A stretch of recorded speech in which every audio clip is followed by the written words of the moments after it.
Antonio's Story, Legacy of the Fallen, by Charles Olson. Chapter 19, First Blood. The streets of Juárez pulsed with dust and faded color. Antonio and Mono navigated the tangled arteries of the city, tight alleys flanked by peeling walls, windows shuttered tightly against prying eyes. Murals of saints and skeletons watched their progress, bright and judgmental. Kids kicked around a flattened ball in the dirt, laughter ringing hollow beneath the oppressive heat and the heavy diesel fumes. The boys weren't searching for food or shelter. They sought something far more elusive. Work, whispered in secrecy, passed from cautious lips to wary ears. Hours slipped by. Each tip they chased ended in suspicion, refusal, or silence. Then finally, like a reluctant confession, the name emerged. Tomás El Gallo, Beltrán. They traced the rumor to a mechanic's shop on the outskirts of Juárez. A graveyard of disassembled trucks and leaking engines greeted them from behind a sagging chain-link fence. Plastic tarps fluttered, obscuring the yard's secrets. A pit bull, emaciated and wary, followed them with cold, assessing eyes, its bark steady and low. A teenager with a busted lip, pistol butt visible beneath his waistband, nodded them through the gate. "Wait here. He doesn't like surprises." Antonio and Mono lingered in the thin shade of a gutted Chevy Suburban, shirts clinging to their backs with sweat. Mono idly picked at dried blood on his knuckles. Antonio remained still, his eyes focused, expression guarded. Then the garage doors groaned open, releasing a cloud of pungent cigar smoke into the sunlight. Tomás El Gallo Beltrán stepped forward. In Juárez, El Gallo's name cut deeper than any blade. He was legend and brutality wrapped into one, a survivor of wars, betrayals, and men stronger than himself. Tales of his violence were shared like dark gospel. Once, he'd cut a rival's throat with a sharpened rooster spur at a crowded wedding, toasting the stunned bride with the same blood-streaked hand. A feared enforcer turned plaza boss, he ruled his domain harshly and without apology. To meet El Gallo was to be tested, weighed, and measured, worthy of respect or death. He emerged into the light, mid-40s, broad-shouldered, lines carved deep into his sun-darkened skin. His pearl-snap shirt, darkened at the collar by sweat, hugged his imposing frame. A silver rooster charm glittered around his neck, catching the sunlight sharply. His right hand casually gripped the ivory handle of a gold-plated Colt pistol, tucked into his waistband. El Gallo's gaze swept over them, measuring and cold. "You the ones asking for work?" Antonio met his stare head-on. "That's right." "You look like shit," El Gallo growled. Mono flashed a defiant grin. "We've been busy." Beltrán moved closer, slow and deliberate, the scent of tobacco and motor oil thick around him. He examined Antonio's battered hands and Mono's ink-marked face. "Names?" "Antonio," he replied steadily. "And this is Mono." "Never heard of you," Beltrán muttered, spitting into the dust. He jerked his head toward the shop. "Come inside." They entered a world cloaked in shadows and grease. A man in faded mechanic's coveralls eyed them suspiciously from the corner, fingers resting on the grip of his pistol. El Gallo led them into a surprisingly neat office, motioning toward a leather sofa. "Sit, let's talk." Antonio wasted no words. "We're new, hungry. We work hard. We don't fold." Gallo exhaled smoke slowly, eyes narrowed. "You understand what that life means?" Mono answered immediately, voice firm. "Better than starving." The silence stretched long and tense, smoke hanging thickly in the air. Finally, El Gallo nodded. He picked up his phone and dialed quickly. "Chivo, got 2 fresh boys straight from Panama. Gutsy, dirty, smart. See if they have what it takes." A pause, then laughter on the other end. "Names?" "Antonio and Mono." "We'll see," Chivo replied flatly, ending the call without further pleasantries. El Gallo scribbled directions onto a piece of paper, handing it to Antonio along with a firm handshake. "Welcome to Juárez. Good luck." El Chivo.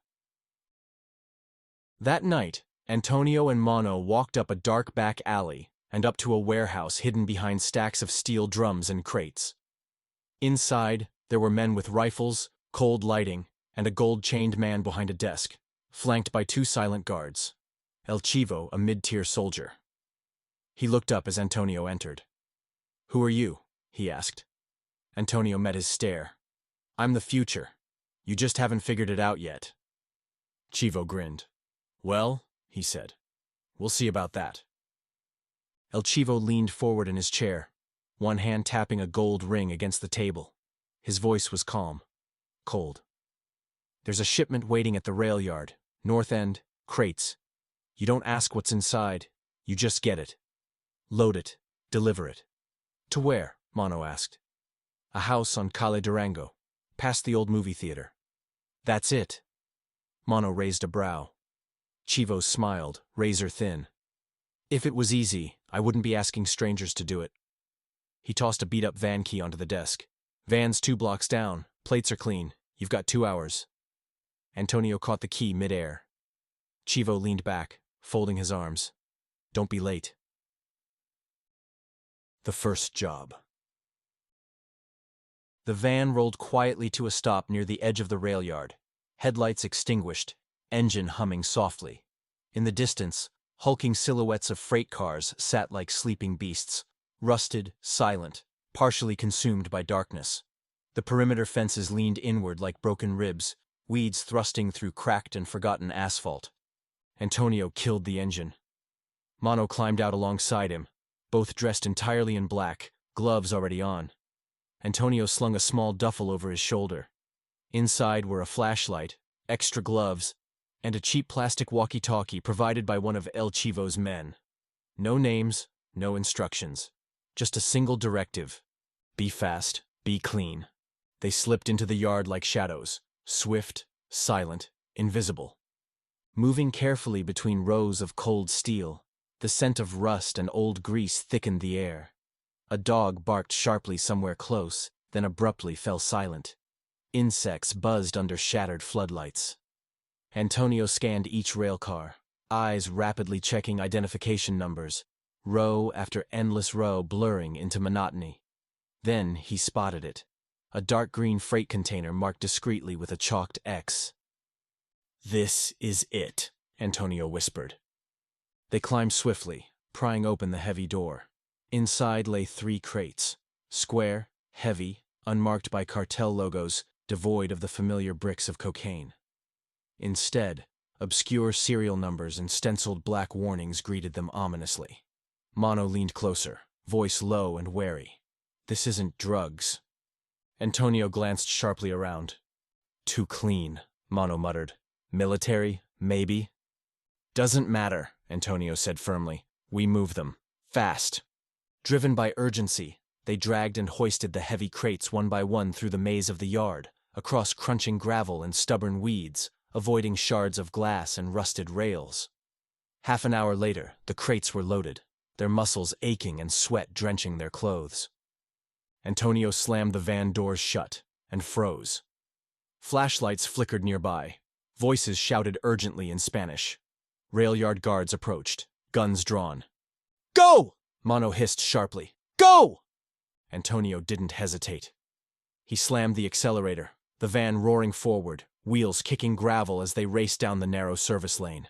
Behind them, shouting erupted, followed briefly by a sharp, brief siren. Then silence. The van slipped into the tangled, decrepit side streets of Juárez, swallowed by darkness and crooked alleyways. At precisely 1:48 a.m., they pulled up to a boarded-up house on Calle Durango. Broken shutters, sagging roof, and a half-open door that gaped like a yawning mouth. 2 figures waited silently in the shadows, one wearing a red hat, just as Chivo had described. Antonio stepped out cautiously, raising his hands slowly. "El Chivo sent us," he announced. "Got the delivery." Without speaking, the men moved efficiently, unloading the crates with practiced ease. No words exchanged, no questions, no gratitude. Mono leaned toward Antonio, voice tense. "Did you see the tattoos?" Antonio nodded once. "Federal military," Mono continued quietly. Didn't even flinch, weren't surprised. They didn't shoot us, Antonio replied bluntly. That's all that matters. By dawn, the van limped back toward the warehouse, the waking city draped in a veil of dust as Juárez began to stir. The streets lay empty. A dog trotted by, carrying something lifeless in its mouth. As they approached, the warehouse gate opened wordlessly, a man waving them in without a glance. Inside, El Chivo sat at the familiar desk, a drink in one hand, a thick envelope stuffed with bills lying beside the other. He lifted his gaze as they approached, eyes piercing and calculating. You weren't late, Chivo observed dryly. That's rare. He slid the envelope across the desk. They accepted without counting, merely nodding.